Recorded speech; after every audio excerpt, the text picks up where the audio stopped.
15 अगस्त 1947 का वो दिन जिसे पूरा देश हर साल आज़ादी दिवस के रूप में मनाता है। इस दिन भारत को अंग्रेज़ों से आज़ादी मिली थी। वहीं 1947 अगस्त में भारत के विभाजन के फलस्वरूप पाकिस्तान का जन्म हुआ था। देश की आज़ादी पर पाकिस्तान बनते ही मुस्लिम और हिंदुओं के बीच जंग छिड़ गई थी। इस लड़ाई में हज़ारों लोगों ने अपनी जान गंवाई। तो वहीं इन सबके बीच पंजाब के जलंधर में एक ऐसा परिवार है जिसे देश के स्वतंत्र सेनानी के नाम से जाना जाता है। तो आइए आज आपको इस परिवार के स्वतंत्र सेनानी होने की सच्चाई बताएं, जिससे आपकी आंखें भी हो जाएंगी नम। बड़ा अच्छा से चले, उनके पाकिस्तान भी बन गया, फिर रौला पैन लगता है कि लोग डरते उधर इधर उधर जाने लगता है। शेर तो किसी को कर रहे ना सी देखता थोड़ी कौन की है सफाई रह थोड़ी तो बड़ी अच्छे खूबसूरत परिवार है ना सी सामने मैनू मैं आप देखा है तो उन्होंने माता जी ने देखते थोड़े लोग जो शरारती नासर होंगे ना वो नहीं देखे गए मुझे कौन पड़ा मान सके वो तो है तो मार दे जो मिलेगा। बहुत सारी ऐसी कहानियां सुनने को मिलती कि जब कोई अपना घर छोड़कर आ रहा था तो बड़ी मुश्किल से निकला, क्योंकि बहुत सारे हिंदुओं को तब मारा जा रहा था। क्या ऐसे हालात थे वहाँ पर? पाकिस्तान से हिंदू पाकिस्तान से हिंदुस्तान आ रहे थे लोग? हाँ मार रहे थे यहाँ पर हालात? हाँ मार रहे थे, डरते लोग डरते निकल रहे थे, मारना शुरू कर देख रहे डर रहे कौन है कि क्यों चल रहे कई अपना सामान सुन लेके आ गए थे वो खाली रहते हैं आगे। ये भी कहा जा रहा था कि उस वक्त बहुत सारे लोगों ने धर्म परिवर्तन भी किया था, क्योंकि जिन्होंने कुछ ऐसा धर्म परिवर्तन नहीं हुआ, कोई नहीं, बिल्कुल नहीं हुआ। अच्छा, उस वक्त आपकी आयु क्या थी जब ये आपने सारा मंजर देखा है, और आपका जन्म स्थान कहाँ है? खाना ये कहाँ पे करता है? ये बंगा के इस वक्त में श्रीनगर शहर में है। तो कब आपका जन्म हुआ और कब आपने कितने साल के थे तब जब ये 47 का आपने मंजर देखा? मैं 14 साल का, 28 पैदा है। तो आपके पिताजी का क्या नाम है? पंडित मुलराज शर्मा। तो वो भी फ्रीडम फाइटर? वो बहुत बड़े फ्रीडम फाइटर थे। उन्होंने एक ऐसा कारनामा किया जो आज तक किसी ने नहीं किया। क्या है? वो कपड़े के पीस उठाए छोटे छोटे, उठाकर उसका झंडा बना दिया तो जेल में लगा दिया। वहाँ पर जेल से फोटो हैरान हुए ये क्या हो गया।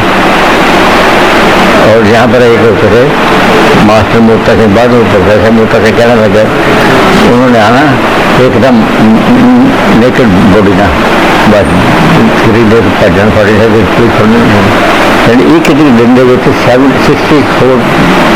मीटर तो एक दिन 10 64 मीटर का ना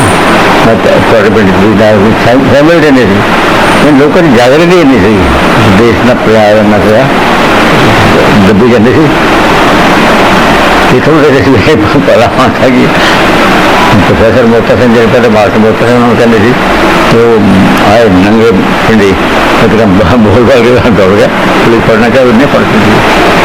तो जब आप छोटे थे 14 साल वर्ष आयु थी तब आप अपने पिता के साथ आपने भी इस जंग में भागीदारी ली है, भागीदारी की थी, हिस्सा लिया? नहीं मैंने फ्रीडम फाइटर की जंग? नहीं मैंने क्विट इंडिया मूवमेंट में मेरे को पकड़ लिया था। वैसे मैं 14 साल का था, पकड़ लिया था। तो हमारे घर के नज़दीकी लाडो वाली रोड में रहते थे, वहाँ सरकारी वकील रहता था। तो मेरी मदर ने उनसे पूछा तो आ नहीं रहा, तो उन्होंने क्या मैं पता लेने उन्होंने तो हस्बैंड किया, मैंने पता लिया मैंने कोई नहीं सेफ है, कोई ऐसी गल नहीं है, मैं ले आऊँगा। गिराई का सरकारी गिरा में प्रोसिक्यूटिंग इंस्पेक्टर करने लगे तो बड़ा ऐसी चीज़ें हुई है ना थे तो बहुत गुंडागर्दी शुरू हुई तो नर्वस शुरू हुई दे रहा ही कोई बंदा उन्हें देखना कौन है, उन्हें चीज़ कौन है, ये कौन है जो दे रहा है उन छोटे सब शरारत कर देंगे, प्रबंध कर देंगे। जब 47 का वक्त था तो भुखमरी के हालात भी बने थे क्या भारत में? जब 47 का वक्त था तो घरों में राशन या फिर वो हालात कैसे थे? हाँ उसमें भी राशन खाने थी कि मेरे फादर से इंचार्ज इन्होंने सरकार ने आटा बोरी भेज देते कुछ लोग दे जाते फ्री बहुत पैसे नहीं लेंगे थे। यानी उस वक्त एक बड़े इंडस्ट्री से है मोहन सिंह सानी उनको अपना हवाई जहाज था जो हमारे घर के नजदीक उतर गया। जब वो हैरान हो गए इससे हवाई जहाज कहाँ से आ गया देखो ना, तो हैरान हो गए, दुनिया इकट्ठी हो गई हवाई जहाज कहाँ से आ गया। तो फिर उन्होंने बताया इसका बड़ी अच्छा नहीं वो जहाज क्यों लेकर आए थे जो वो अपना क्या वैसे अपने से। अच्छा मैं अपने इंडस्ट्री तो बहुत बड़े इंडस्ट्री है पाकिस्तान में। एक आपने बताया भी था कि आपके पिता के दोस्त थे बाबूलाल सिंह। हाँ हाँ तो वो क्या थी कहानी वो बताइए। ये इकट्ठे वर्कर से जी। Freedom fighter. हाँ हाँ हाँ बाबूलाल सिंह वो डिस्ट्रिक्ट कांग्रेस के प्रेसिडेंट थे, वो भी थे। मेरे फादर भी रहे हैं, मेरे फादर 4 टर्म रहे हैं, वो 1 टर्म भी रहे हैं। तो एक विश्वास में दर्दी होते थे और उनकी आंखें नहीं थी, वो भी थे। जो रेलवे स्टेशन की तरफ जाए राइट साइड को मजा आता दफ्तर बना लिया, खरीद दिया था उन्होंने। उस वक्त चीजें वैसे होती नहीं थी, पता नहीं तो की हो जाना पता होगा ना क्या चीज होगा नहीं, फिर सोचा रहना क्या हुआ था उनके साथ। बाबूलाल सिंह के साथ क्या हुआ था। बाबूलाल सिंह चल रही रहे थी, किसी ने आके मारता। किसने मारा था।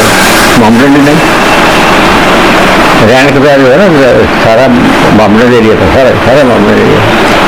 तो ऐसा हुआ करता था कि मदद की जाती, जो लोग पाकिस्तान जाना जाते थे तो यहाँ से जो भारतीय थे वो मदद करते थे उनकी। कोई नहीं करता, सब अपने मतलब आपका सेव करने पर बच जाइए। कोई किसी दिन नहीं करता था, हालात ऐसे बन गए थे इतने 100 ह्यूज लोग बाहर निकल रहे थे तो लोग तो डरने से बच जाइए कैसे ढंग में। बहुत सारे कोई अपनी चीज़ भी नहीं लेके आए, मैंने नहीं चीज़ छोटी चीज़ लेके आए। 14 साल की आयु बहुत कम होती है, क्योंकि जब बच्चों को पता लगे कि बहुत ज़्यादा माहौल खराब हो गया है तो घर वालों को कोशिश होती है बच्चों को बचाया जाए। हाँ तो क्या तो गांव में कोई सेफ जगह पर रखा जाता है बच्चों को साथ में। गाँव होती कोई ऐसी गाँव में होती नहीं थी कैंप वगैरह। हाँ टेंट लगे थे यहाँ आदमपुर के पास लगे थे, लोग डरते डरते चले तो वहाँ सब जाता था मारना देखो। मारने के बाद सोचा रोज बुजुर्गों में तो फिर पहरा वगैरह भी देते थे आपको, जैसे जो परिवार सो रहा है तो क्या फिर मिलती पहरा वगैरह भी लगता था वहाँ पर बाहर। नहीं कुछ नहीं होता था। क्योंकि जैसे 47 का मंजर था, क्योंकि हिंदू मुस्लिम जो एक दूसरे पर जो अटैक कर रहे थे, काफी लोग मरे थे, उस वक्त सभी को डर तो था ही कि कोई हमें आकर मार ना दे। इस हिंसा जो हिंसा हुई थी उस हिंसा में डर भी था बहुत ज़्यादा था। तो शुरू हो गया जो चीज़ शुरू हो मारना शुरू कर दी पाकिस्तान से, लोग उधर उधर जाने लग गया, इधर से उधर जाना क्या उधर से देना, देखता कोई नहीं था। तो 47 के बाद क्या हालात आगे आपको नजर आए कि जो 47 की हिंसा के बाद कैसा मंजर था, क्योंकि हर तरफ चीन की भारत थी। 47 के बाद 47 को चीन हुआ थी, जगह नहीं थी किसी के बाद, कोई कहीं ठहर गया कोई कहीं ठहर गया।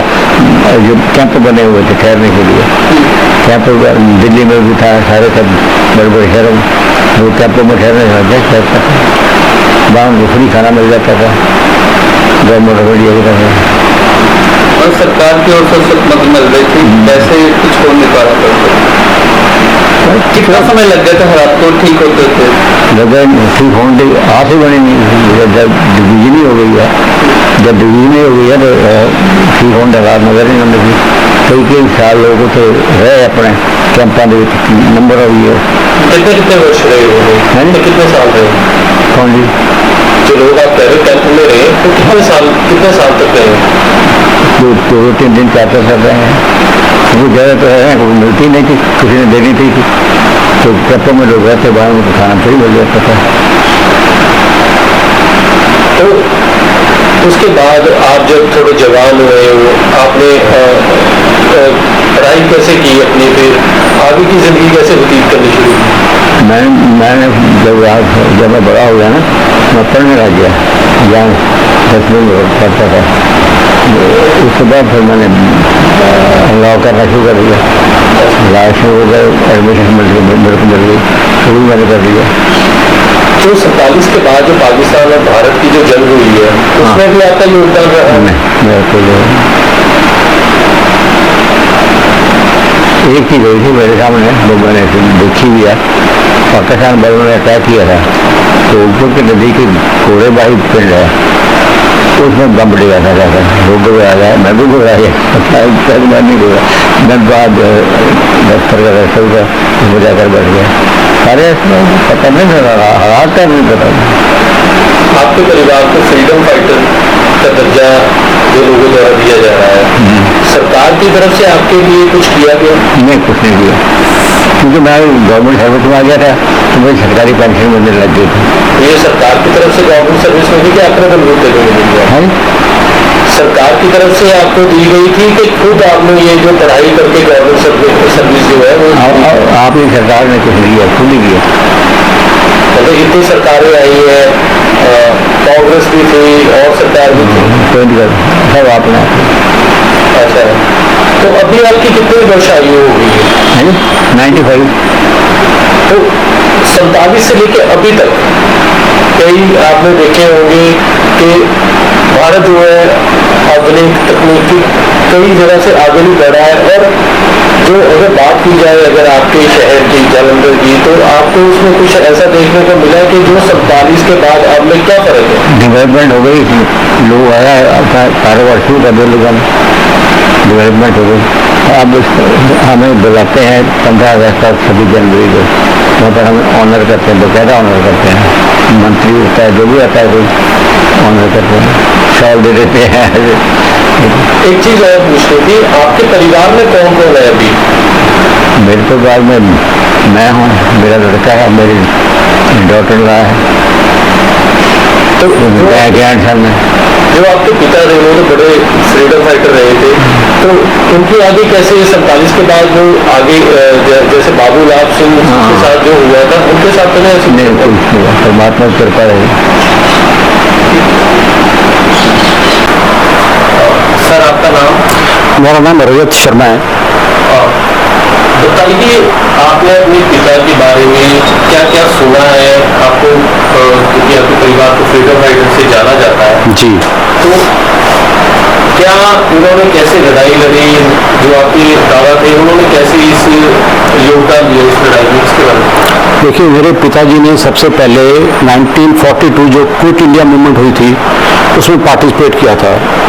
तब ये 14 साल के थे, तो इनको ये काम सौंपा गया था जो फ्रीडम के रिलेटेड लिटरेचर है, जो सामग्री होती थी उस टाइम छापी जाती थी, उसको डिस्ट्रीब्यूट करने का। तो ये जैसे लोगों के घर जा जाके पैम्फलेट्स वगैरह या और ऐसे चीज़ें बांटते थे, तो पुलिस को पता चल गया कि इनके पास है, तो पुलिस इनको पकड़ के ले गई थी 14 साल की उम्र में। फिर इनको ऊपर काफ़ी टॉर्चर किया गया, इनको गर्म सलाखों से मारा गया, इसके इनके पीठ के ऊपर अभी भी निशान है। तो जैसे आपके पिता से बात हुई, उन्होंने बताया कि उस वक्त वो जब 14 साल के थे, जब 47 में जो अलग हुए, तो उस समय क्या हालात उन्होंने बताए थे आपको? जब आप छोटे, आपको उस वक्त थे नहीं, तो जब आप दुनिया में आए और आपने पिता से जब इसके बारे में बात की थी, तो उन्होंने बताया कि उस वक्त कैसे कैसे हालात हुए, क्या मंजर हुआ? जी हाँ, उन्होंने बताया था कि तब बहुत ही बुरे वक्त से गुजरे थे पंजाब के लोग, और जो पंजाब के जो मुसलमान लोग थे वो पाकिस्तान की ओर गए और खूब ज़्यादा खूनो खराबा हुआ था। तब बहुत सारे हिंदू लोग मारे गए, बहुत सारे मुसलमान लोग मारे गए, और ट्रेन भर के पाकिस्तान से आती थी, उसमें लाशें ही लाशें होती थी, और बहुत भयानक मंजर था। ये उन्होंने मेरे को, मेरी यादाश्त में है, जब मैं छोटा होता था तब उन्होंने बताया। बहुत सारी स्ट्रगल की है इस आज़ादी को हासिल करने में, और इसमें पंजाब के लोगों की, पंजाब के फ्रीडम फाइटर्स की बहुत बड़ी कुर्बानियाँ रही हैं। आपके दादा जी, मेरे दादाजी पंडित मोहनलाल शर्मा जी जवाबा के गांधी के नाम से जाने जाते हैं, तो उन्होंने अपने जीवन के 8 साल जेल में काटे हैं। उनको बहुत यातनाएं दी गई हैं, उनको डंडा बेड़ी तक की सजा हुई है। डंडा बेड़ी में को आप समझते होंगे कि जो पैरों में डंडा बांध दिया जाता था, वो खड़ा रहता था, बंदा हिल भी नहीं सकता था। बहुत सारी यात्राएं दी गई उनको, और उन्होंने एक ऐसे टाइम पे जेल में तब आज़ादी की बात करनी बड़ी मुश्किल बात थी, तो उन्होंने झंडा फहरा दिया था, तिरंगा झंडा, टुकड़े इकट्ठे करके अलग अलग कलर के कपड़े लेके तो उसका एक झंडा बनाया और झंडा जेल में लहरा दिया। तो एक बहुत बड़ी बात थी तब, उसके लिए उनको फिर डंडा बीड़ी की सजा उसके बाद दी गई थी। आपके पिताजी की काफी आयु हो गई है जी। कुछ उनकी भी स्मृति है जिन हाँ जी याद में जी। आपको तो, लेकिन क्योंकि आप जब छोटे थे आपको तो ये पूरी कहानी बताते हो। हाँ जी। 47 का ऐसा मंजर था, उसके बाद आगे कैसे परिवार को संभालना, खुद संभालना, इसके बारे में देखिए जी, मेरे जो दादाजी थे वो उनका सारा ही लाइफ सोशल वेलफेयर के लिए लगी रही, फ्रीडम स्ट्रगल के लिए लगी रही। तो इस वजह से परिवार पूरा इग्नोर हुआ, परिवार की उन्होंने बिल्कुल परवाह नहीं की, क्योंकि उनके लिए देश पहले था, देश के लोग पहले थे, समाज के लोग पहले थे, परिवार बाद में आता था। तो जब मेरे पिताजी पढ़ रहे थे तो मेरे दादाजी को ये भी नहीं पता था ये कौन सी क्लास में पढ़ते हैं। तो जब इन्होंने लॉ पास की, बड़े खुश हुए कि मैंने लॉ का इम्तिहान पास कर लिया है, तो मेरे दादाजी को बताने गए कि मैंने लॉ कर लिया है, तो वो पूछने लगे उनसे तुमने लॉ में एडमिशन कब ली थी। उनको ये भी नहीं पता था, क्योंकि उनका सारा ही जीवन समाज सेवा के लिए समर्पित रहा है। तो जब आप बड़े हुए तो आपको जैसे पिताजी ने बताया कि 26 जनवरी 15 अगस्त को उनको बुलाया जाता है, हाँ जी, सम्मानित किया जाता है, सम्मान दिया जाता है सरकार की तरफ से, देश की तरफ से। तो सरकार की तरफ से आपके परिवार के लिए जब उस समय इनके लिए कुछ किया गया था? नहीं, सरकार की तरफ से इनके लिए कुछ नहीं किया गया था, क्योंकि जो उन्होंने अपनी एजुकेशन हासिल की है और जो उन्होंने अपनी जॉब हासिल की है वो अपने ही मेहनत के ऊपर हासिल की है। तो सरकार की तरफ से ऐसा कुछ नहीं, स्वयं सम्मान के 15 अगस्त 26 जनवरी को और कुछ नहीं किया गया। और जैसे इन्होंने बताया कि जहाँ इनका जन्म हुआ था वो गाँव बंगा में पड़ता है, नवाशहर हल्का में, तो वहाँ से यहाँ कैसे आएगी? देखिए, वो जो हमारा गांव खान खन्ना है वो सरदार भगत सिंह जी के जो गांव खटखट कला है उससे सिर्फ 6 या 7 किलोमीटर दूर है। तो उनके परिवार के मेरे दादाजी के साथ बहुत पारिवारिक संबंध थे, उनके भाइयों का आना जाना रहता था घर पे भी। तो इनकी जो मेरे पिताजी की जो बचपन की एजुकेशन हुई है वो वहाँ गाँव में ही हुई है। उसके बाद मेरे पिताजी सन 1920 में, मेरे ग्रैंडफादर दादाजी 1920 में जलंधर शिफ्ट हो गए थे। तब उन्होंने ये लाडोवाली रोड पे पंडित मूललाल सेवा संस्थान है, बहुत बड़ी बिल्डिंग है, बनाई थी, जो आज भी है। वहाँ पर ट्रस्ट चला है, वहाँ पर समाज सेवा के कई कार्य किए जाते हैं। तो उसके साथ ही ये उसके बाद ये जलंधर आ गए थे। हाँ, 1920 की बात कर रहे हैं। जब 1920 में उन्होंने जलंधर आ गए तो उसके बाद प्राइमरी एजुकेशन इनकी खान खन्ना में थी, क्योंकि हमारा एक बेस वहाँ पे था, सारा परिवार वहाँ रहता था। हाँ जी। तो उसके बाद ये अराउंड 1940 के करीब यहाँ हो सकते हैं कि जो आपके दादाजी थे उनको भगत सिंह जैसे आपने बताया पारिवारिक जो संबंध थे वहीं से प्रेरणा मिली थी फ्रीडम फाइटर करने? नहीं, मेरे जो ग्रैंडफादर थे जी, वो उनकी आयु भगत सिंह जी से भी बड़ी थी। तो ये भगत सिंह जी के जो पिताजी थे और मेरे ग्रैंडफादर जी थे वो उनके संबंध थे आपस में। हाँ। तो अभी जैसे अगर बात की जाए, जैसे आपने बताया कि अभी की उम्र की ज़्यादा हो गई है और उसके बाद ये भी है कि जैसे अगर सम्मानित जरूर किया जाता है, लेकिन कोई भी संवेदना या अगर बात की तो कोई भी आपको मदद जो है सरकार की तरफ से या वो नाम जो मिलना चाहिए वो दिया गया सरकार की तरफ से? नहीं, देखिए ऐसे है कि जैसे सरकार के या पॉलिटिकल पार्टीज़ के जो नेता लोग हैं या बड़े बड़े नेता हैं वो यहाँ पर उनको आना चाहिए, इनको सम्मानित करने के लिए खुद इनको मिलने के लिए आना चाहिए, क्योंकि अब आज की डेट में फ्रीडम फाइटर्स गिने चुनी हैं, उनके आप उंगलियों पर गिन सकते हैं, फ्रीडम फाइटर बचे नहीं हैं। तो ये प्रशासन आप इन्वाइट करता है कि उस वक्त मंत्री भी इनको मिलते हैं या बोर्ड पे कुछ आगे आप भी जाते हैं? ये मंत्री सम्मानित करते हैं जिनकी भी ड्यूटी लगी होती है 15 अगस्त से 26 जनवरी को, उनसे सम्मान मिलता है, इनको लगातार मिलता है।